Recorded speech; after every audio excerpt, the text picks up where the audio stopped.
राधे राधे दोस्तों, स्वागत है आपका एक और धमाकेदार सफर में। आज मैं आपको लेकर आया हूं उस जगह जहां साक्षात कृष्ण बसते हैं। जी हां, हम हैं वृंदावन की उन गलियों में जहां हर कदम पर चमत्कार होता है। आज हम करेंगे श्री बांके बिहारी जी के अद्भुत दर्शन।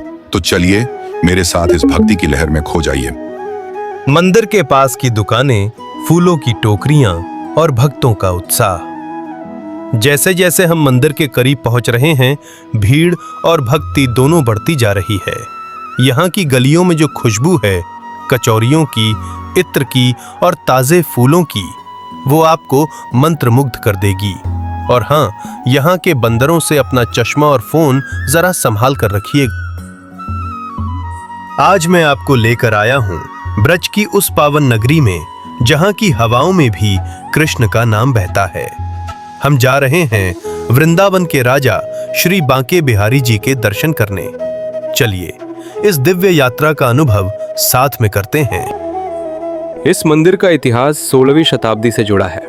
संगीत सम्राट और परम भक्त स्वामी हरिदास जी निधिवन में बैठकर अपने आराध्य के लिए भजन गाते थे।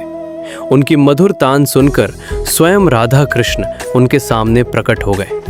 हरिदास जी ने उनसे प्रार्थना की कि वे इसी रूप में यहीं बस जाएं। तब राधा और कृष्ण एक ही ज्योति पुंज में समा गए और बांके बिहारी का ये दिव्य विग्रह प्रकट हुआ। आज भी माना जाता है कि बिहारी जी रात में निधिवन में रास रचाते हैं और सुबह मंदिर लौटते हैं।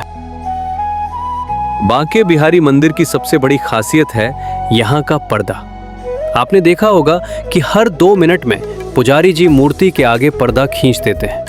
इसके पीछे मान्यता है कि बिहारी जी की आंखों में इतना सम्मोहन है कि अगर कोई भक्त उन्हें एक टक प्रेम से निहार ले तो वे उसके प्रेम के वश में होकर मंदिर छोड़कर उसके साथ ही चल देते हैं। उन्हें मंदिर में रोकने के लिए और उनकी नजर उतारने के लिए ये पर्दा बार बार डाला जाता है।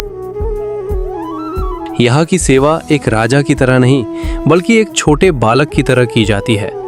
मंगला आरती नहीं होती। पूरे ब्रज में केवल यहीं सुबह की मंगला आरती नहीं होती।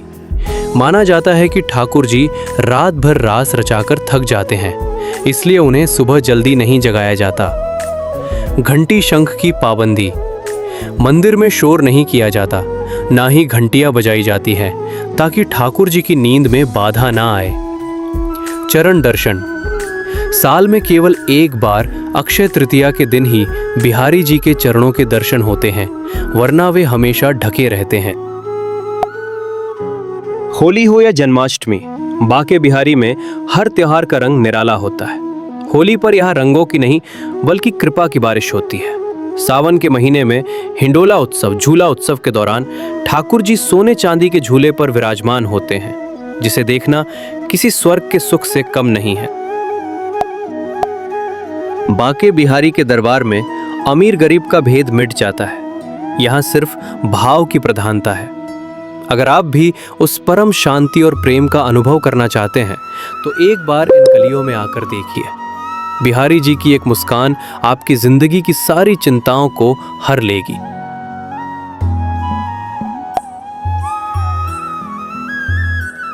बोलिए बांके बिहारी लाल की जय।